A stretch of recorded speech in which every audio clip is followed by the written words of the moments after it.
did brief the president. That's what I'm saying. Yeah. After the effect, after the 31st. Yes, I was just questioning whether you could say there was an agreement or that the president agreed with the director, given that it was a briefing and it was short. That's what I was questioning.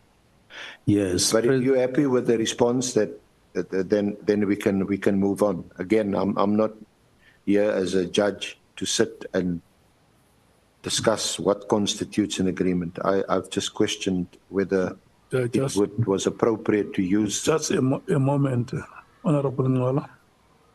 Thanks, Judge. Just a second. I think it is important for us to explain to the witness why the evidence leader is emphasizing agreement.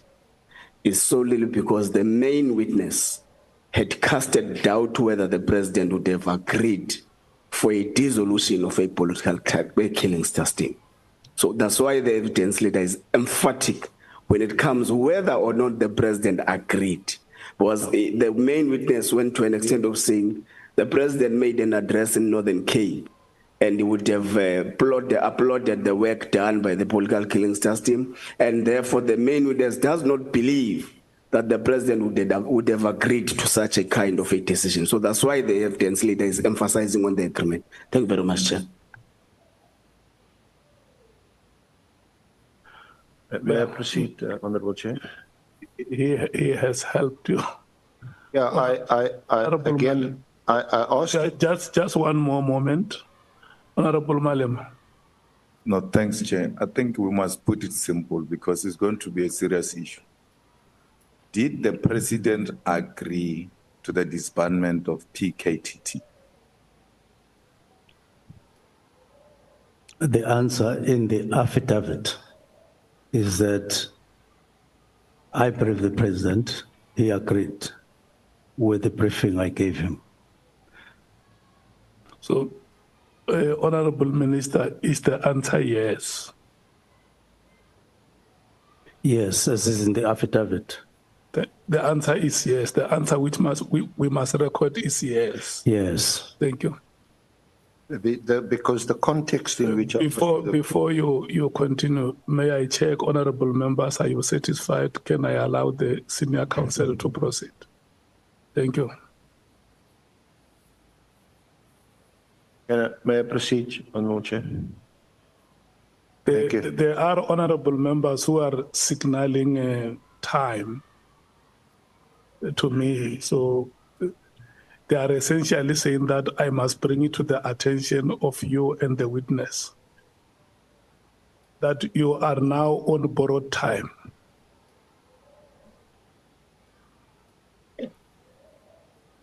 And I must indicate there were two questions, Chair. The first question was on General Masimula, and the second question was the one that I then chose to start with. So I still owe you my response on how General Masimula responded to the disbandment. So just before we get there, just to round off this issue of an agreement, and this was the context in which I asked you. I had read to you what you told the portfolio committee on page 86 and page 87, pages 62 and 63 of the transcribed minute, where you told the portfolio committee, and therefore we had a discussion with the President of the Republic, and we are in agreement that we can look into the matter the way that we have looked at it currently. That's the context in which I asked you about this. But perhaps the honorable members can draw their own conclusions, or can ask you questions about it. My job is to put these facts before the honorable committee. And that's what I've read to you, and that's the context in which I asked you. So you say this briefing, discussion with the president was in January? Yes, it was in January or February. I need to check the exact date. Yeah.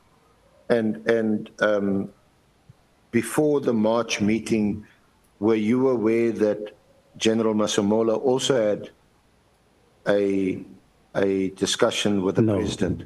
I wasn't. Okay. Now, in the same meeting, we also know that General Nkwanazi mentioned it to you, but is this the way you conducted things in your office? No. No. Okay, then maybe we'll ask him for a reason why he recorded Nkwanazi without his consent, or is there a legal reason that you as a minister and your chief of staff can record conversations with people under the Cyber Act or some legislation? Now, we don't record people. I'm not aware of anybody in my office who have ever recorded a person, but in this instance, it's me who advised the chief of staff to say, you may need to record your conversations with General Nkwanazi because of the threats. It was not because for the commission, I wasn't thinking about the commission or any other thing, because he kept on saying, General Nkwanazi is angry. When a person says, so-and-so is angry with you, you take it serious. So can we just understand that even before this recording, Nkwanazi had phoned Gabinde and spoke to him in a threatening? Because who decided that his conversation must henceforth be recorded? First, he just told me that there's a threat. He's angry. He's saying 1, 2, 3. Okay. And then he came back, I think third time in one day, as they continued to talk. And at some point, I felt that the way things are developing, it looks like they're developing fast, and they've got anger inside, but they now have threats inside. Now, when he mentioned this one of if the minister knows he is clean, no, I think it came before that one, that I said, now we may now need to record. It was after he spoke about fight back. I don't think fight back was recorded, but I think it was at that point when I said, being experienced as I am, I felt that this may develop to something else.